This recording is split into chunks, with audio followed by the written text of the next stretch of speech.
자, 인문예술 9강의 버클리의 관념론 부분입니다. 자, 이것은 여러분들 그 상식적 실제론과 서로 대비가 되는 내용이니까 이 어떤 차이가 있는지 중심으로 해갖고 여러분들이 정리하시면 됩니다. 자, 이거는 자, 외부 세계의 대상은 우리 마음과 독립되어 존재할 수 없다는 이 버클리의 관념론적 입장에 대해 설명하고 있습니다.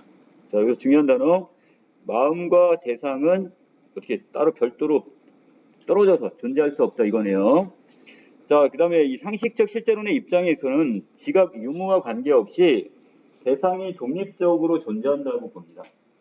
내가 그 대상을 인지를 못했지만 어딘가 그것은 존재한다고 보는 게 여기서 상식적 실제론이에요. 자, 근데 버클리는 이거에 대해 반대를 합니다.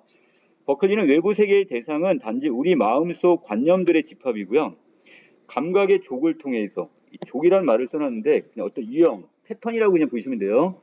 감각의 어떤 같은 유형의 이런 이 패턴을 통해서 환각과 현실을 구분할 수 있다고 봅니다.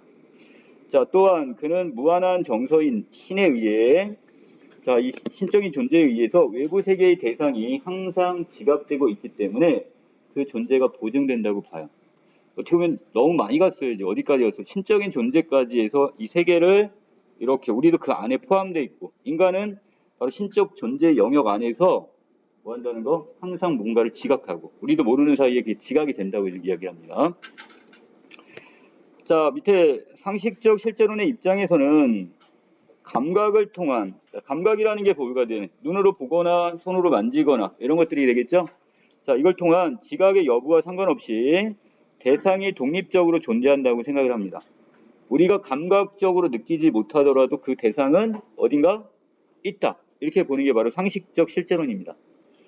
하지만 우리는 감각의 한도 내에서만 외부 세계의 대상을 지각할 수 있을 뿐 대상의 실제를 있는 그대로 파악할 수는 없을 겁니다. 이해되나요? 우리가 눈으로 보이지도 않고 그 다음에 만질 수도 없는데 이걸 우리가 느낄 수가 없잖아요.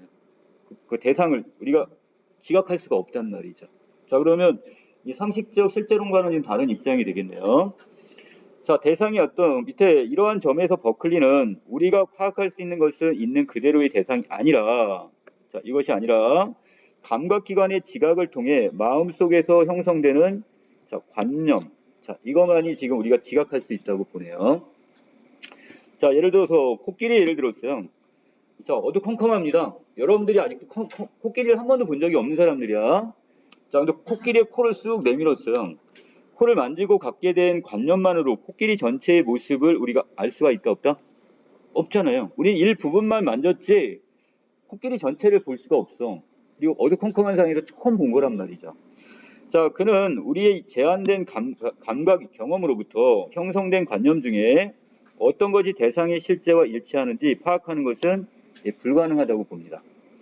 이렇게 우리가 외부 세계에 대한 인식할 수 있는 것은 자, 오직 감각 경험을 통해서 자, 지각된 관념에 한정된다는 것이 버클리의 관념론적 입장입니다. 자기가 지각을 통해서 어떤 걸 직접 경험하고 그걸 통해 인식한 것들. 자, 이것만 어떻게 된대요? 자, 요 안에서만 그 관념 속에다 집어넣겠다는 얘기예요. 자, 버클리의 관념론적 입장에서 외부 세계의 대상들은 우리의 마음과 따로 떨어져 존재할 수 없는 것으로 단지 우리 마음속 관념들의 집합이다 이렇게 얘기했어요. 자, 그리고 그 아랫부분에 다시 정리된 거 이거 감각기관을 통해 지각을 한 것, 이거 지각을 통해 우리 마음속에 형성된 이걸 관념들의 집합으로 보고 있어요. 자, 그는 존재하는 것과 그 다음에 지각되는 것, 자, 우리가 존재하는 것은 결국 우리가 직접 경험하고 우리가 실제로 지각할 수 있는 것, 자, 이것만 지금 한정을 했고요. 지각되지 않는 것은 존재하지 않는 것이다 이렇게 이야기를 합니다. 자, 대상을 지각하는 우리 마음과 상관없이 대상이 독립적으로 존재한다고 보는 자, 상식적 실제론자들의 입장을 이렇게도 비판을 했어요. 보이지도 않는데 감각으로 느낄 수도 없는데 그것도 존재할 수 있어 이렇게 얘기를 했단 말이에요. 근데 거기에 버클리는 그걸 어떻게 합니다? 부정합니다. 자, 버클리는 지각의 조건 또는 지각하는 주체 유무와 무관하게 대상이 실제한다고 생각하는 입장을 부정합니다. 바로 위에 있는 누구의 입장이에요? 바로 상식적 실제론자들의 입장이 되는 거죠. 이거는.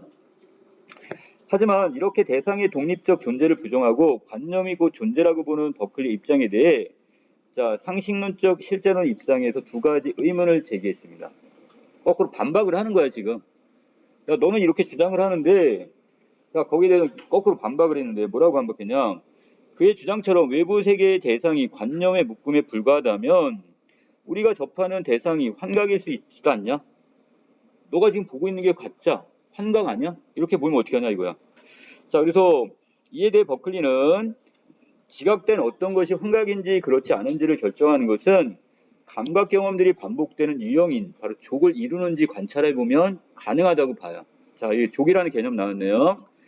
자, 우리가 어떤 예를 들어서 어떤 행동이 있을 때 일정한 패턴이 있겠죠.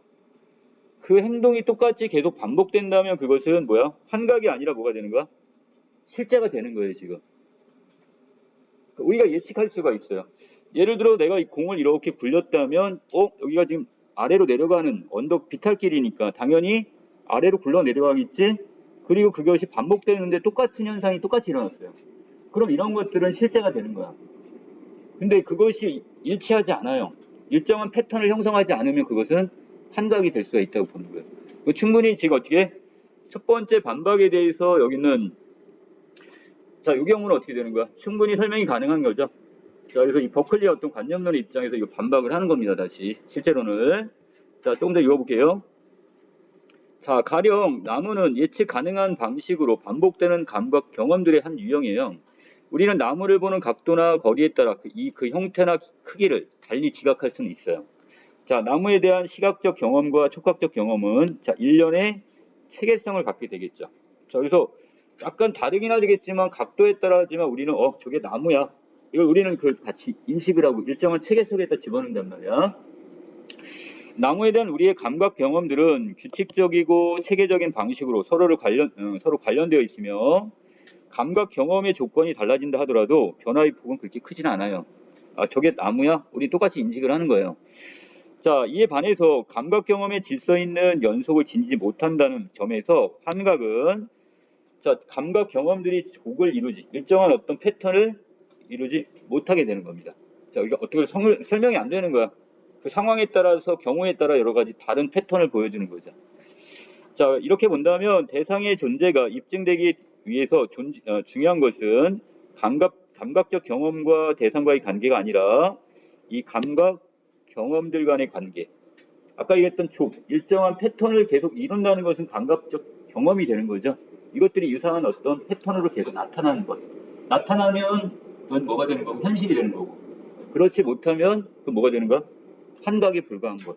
이렇게 나누기 때문에 그래서 여기선 경험과 대상과의 관계로 안 보고 뭘 중요시해요? 그것이 일정한 패턴으로 계속 일어나느냐 이걸 보는 거기 때문에 감각 경험들 간의 관계를 중요시하는 거예요. 자, 또 한 가지. 자, 여기서 실제론적 입장에서 또 여기서 이거를 또 반박을 하게 되는데 대상에 관한 우리의 이 감각 경험들이 독립적 대상을 표상하지 않으며 자, 외부 세계의 대상들은 우리에게 지각되는 동안에만 존재한다고 본다면 내가 바로 앞에서 나무를 보고 있지 않다고 해서 그것이 존재하지 않는 거냐? 이렇게 반박할 수 있겠죠.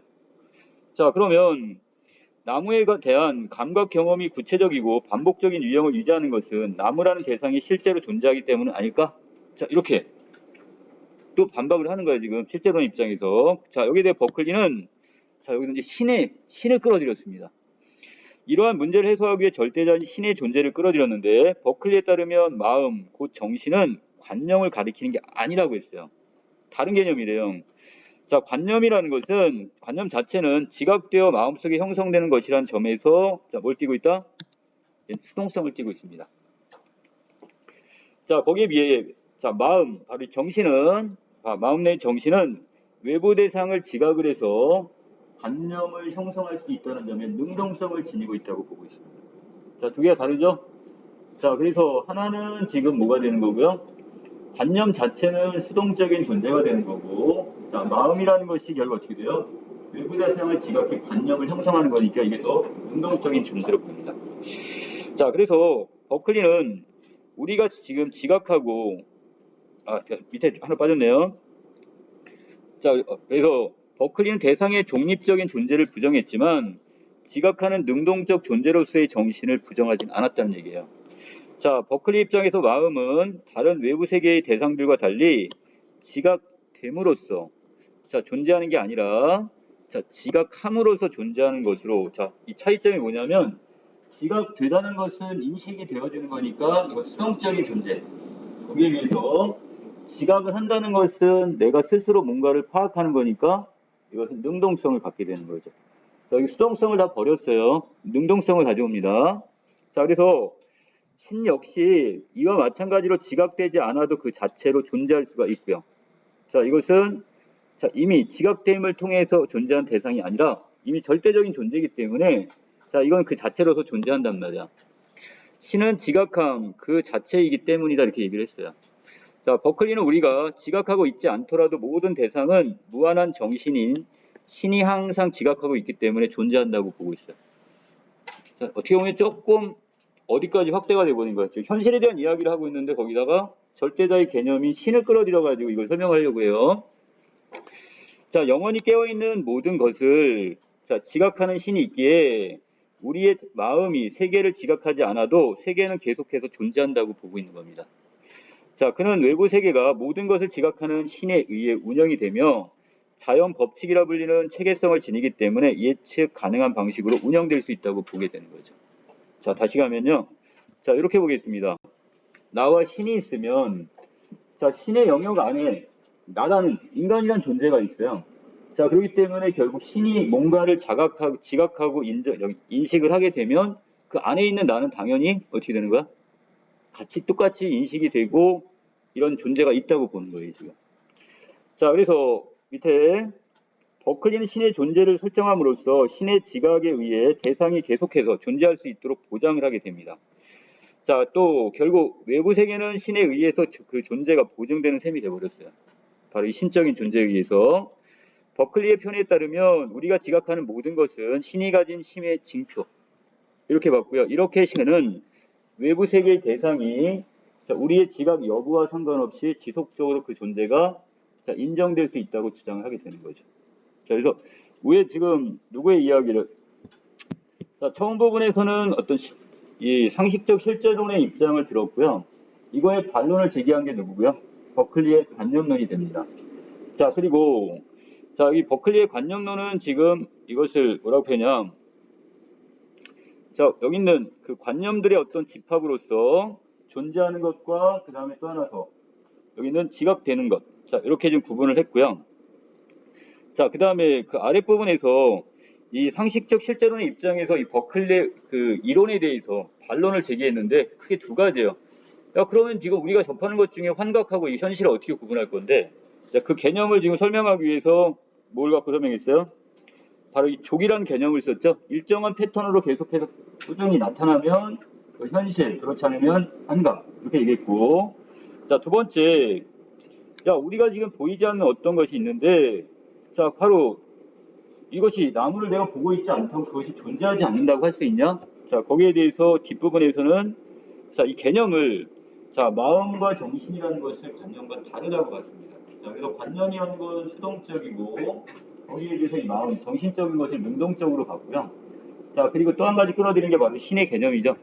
신이란 존재가 우리를 어떻게 절대자가 모든 것을 인식을 하고 있기 때문에 우리는 어떻게 늘 자각을 하고 있는 거고 그 상황 속에서 우리는 어떻게 늘 맨 마지막 부분에 그는 외부 세계의 어떤 대상이 우리의 지각 여부와 상관없이 지속적으로 그 존재가 자, 여기서 어떻게 인정될 수 있다고 주장을 하게 됩니다. 관념론적으로 이렇게 접근을 했어요. 이제. 자, 뒷부분에 보시면 자, 이 내용입니다. 자, 실제론하고 지금 관념론을 정리해놨는데 간략하게 정리하면 실제론에서는 우리가 대상을 지각한 이의 여부와 상관없이 계속해서 독립적으로 존재하는 실제가 있다고 보는 게 실제론이라면 자, 반대로 관념론은요. 존재하는 것은 오로지 마음속에만 존재하는 관념들이라고 보는 것. 자, 그래서 자, 실제론과 관념론을 구분하는 것은 자, 뭐냐? 자, 우리의 마음과 독립해서 존재하는 외부 대상을 인정하는지 여부인데 자, 실제로는 인정하지 않고요. 보이는 것만 인정을 하는 거야. 거기에 비해서 관념론에서는 우리 마음속에 그것을 인정을 합니다. 이것을. 자, 감각의 족이란 말은 결국 뭐 어떠한 특정한 경험들이 반복된 유형, 패턴, 자, 이런 것들을 우리가 지금 감각의 족이라고 했고요. 자, 이것과 자연 법칙과 어떤 일정하게 계속 우리가 예측이 가능하면 현실이 되고요. 자, 그렇지 않다면 환상이다 이렇게 보시면 된다고 했습니다. 자, 여기까지 내용 정리 마칩니다.